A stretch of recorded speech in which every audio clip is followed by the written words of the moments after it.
What's up, people? JR Decipher coming to you from Game Told. So, it's a hot day in London, and I was just sitting here thinking to myself, damn, if everything was opened up and back to normal, or nothing ever happened, what would I be doing now?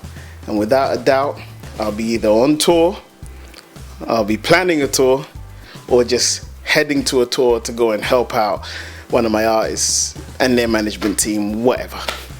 So I decided to put together a quick video on how tours are put together, and we'll go in depth later on because I'm going to be sitting down with a few booking agents so we can pick their brain and go in depth of how their operations work and stuff like that. I could give it a go, but I'll just be guessing, so I'd rather you hear it from the horse's mouth themselves. But anyway, let's head into it. So, most important person in planning a tour is a booking agent. Now, your booking agent, what they do, they have the network with all the promoters, all the venues, everybody in that world.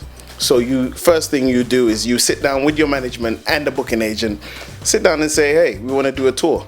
First thing they'll do is check your profile, your numbers, social media numbers, interactions, everything in general, and say, look, realistically, independent artists, you've got a little bit of a buzz, but what's realistic is having a small venue tour. Now, even if you can sell out 1,000 venue tour and you have a big enough profile, you should always go small, just so that you can fill it up. And that perception creates more than anything. So, you agree with the booking agent goes off, casts the net, gets in contact with his vast contact list. And then a few of them will come back. Say maybe, for instance, 10 of them come back and say, oh yeah, we know about him. I like the profile, blah, blah, blah, blah. We want to do it. Then they make an offer. Once they make an offer, it's up to you and your manager to accept. The offer's the same across the board. What you do is you accept and then you say, okay, fine. Yeah, we'll go with it. £100 a show, whatever. Don't do it for £100, by the way. So you go ahead with it. You accept. Now, the dates start flooding in. Now, it's important that you have them squashed into the shortest time frame possible. Don't go and make it into like less than a week or a week. Do it across maybe 2 weeks or 2.5 weeks, so it makes sense. So you pick the dates so everything's close together, and I'll elaborate more on that in a minute. So you pick the dates that are closest together. So say maybe the second week in June and end no later than the first week or second week of July. That way you have a 4-week time frame. It works. It's nice. You could do it. Everybody's happy. Now, from there, the responsibility shifts to your manager. What does your manager do?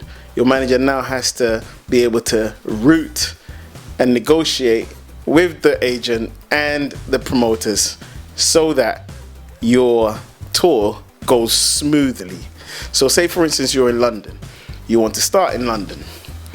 You start in London, you move on to the coastal areas, Brighton, Bournemouth, Southampton. From there, you move up to the interior, maybe into Bristol. Bristol's near Cardiff and Wales and Swansea.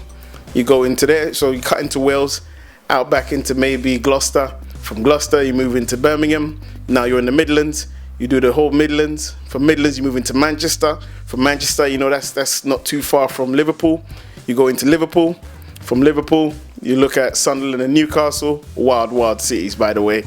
And then from Newcastle and Sunderland, that's very close. It's not very close, but it's the closest to Scotland. So what you do is you head into Scotland.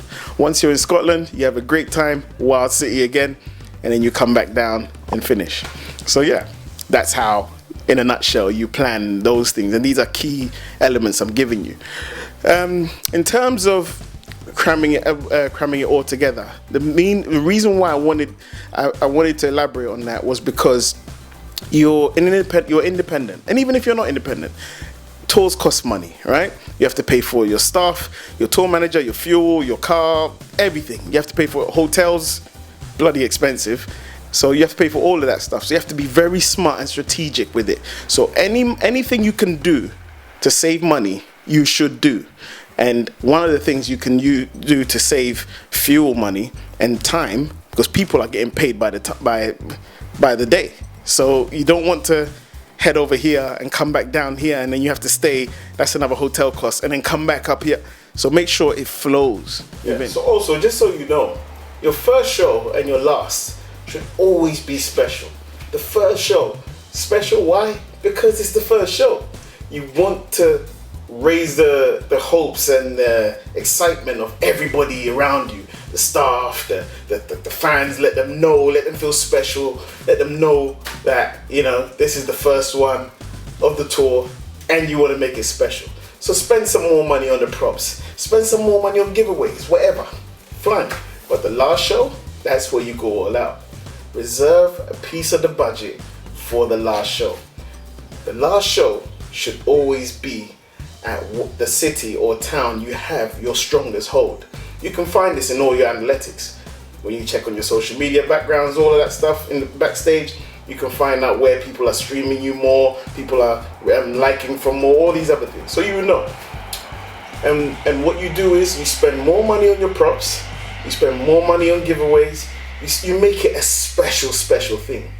Where you can even make it a special by bringing in other artists who you have relationships with. Bring them on stage randomly.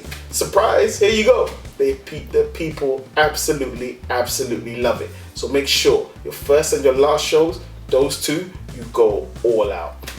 So yeah, so that's Game Told anyway. But like I said, I'll be bringing on a few more booking agents to come and talk in depth on the workings and the ins and outs of how tours are planned and stuff like that. And I'll bring you people from all different elements of the tour life. You know, I'm talking about roadies, booking agents, managers, tour managers, drivers, all of that stuff. And they'll be giving us some stories as well. The stories that are supposed to stay on tour, they'll be bringing them to Game Told. So thank you for your time, and that's Game Told.